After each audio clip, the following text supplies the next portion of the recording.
Dr. Jeff Hart from Highland Family Medicine is back with us. Doctor, good morning. Good morning. All right, let's dive right in on this topic. The CDC recently posting quarantine guidelines for people who've been vaccinated with an exposure to somebody who is suspected or confirmed of having COVID.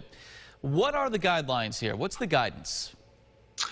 So the CDC recently said that people who are vaccinated are not required to quarantine, and let's be clear about this, not required to quarantine if they're exposed. If they meet three criteria, they have to have at least 2 weeks passed since their second vaccination, less than 3 months since their second vaccination, or since they're fully vaccinated if they have the one vaccine, the one-shot vaccine, and they have to remain asymptomatic since their exposure. So 3 criteria, and then they do not need to quarantine.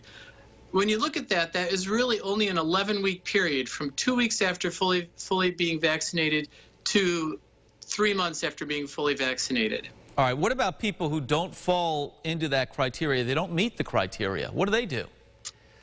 Well, they do what the CDC has been recommending, and currently the recommendation is that people who have been potentially exposed need to quarantine for 10 days.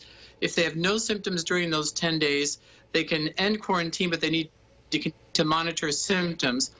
They can also be released at 7 days if they have a negative test and no symptoms. So that would be the rule for everyone else, according to the CDC. What about visiting a loved one, say like a parent who you haven't been able to see? You've got the vaccine, or I should say they've got the vaccine, but you don't. What do we do in that scenario? Can we see them?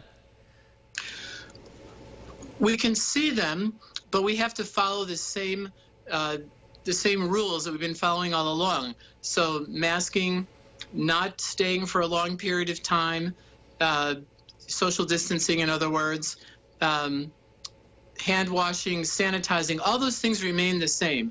The vaccines are not 100% effective. And so even though someone's vaccinated, it doesn't mean that they are protected against the illness. So we need to keep on following all the protective practices that we've been following up until now. All right, in this scenario, the same would be true if, say, I'm vaccinated, but my loved one isn't, or even if we're both vaccinated, right? Exactly.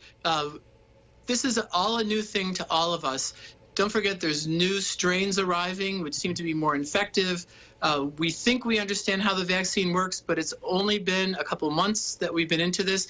So the safest thing that we can do and the best thing we can do for one another to protect ourselves and our loved ones and society as a whole is to continue following all the practices that we've been following: masking, sanitizing, distancing, and so forth, until we are really sure that this disease is starting to leave the population. And we cannot be sure of that right now. All right, Doctor, thank you. We'll leave it there.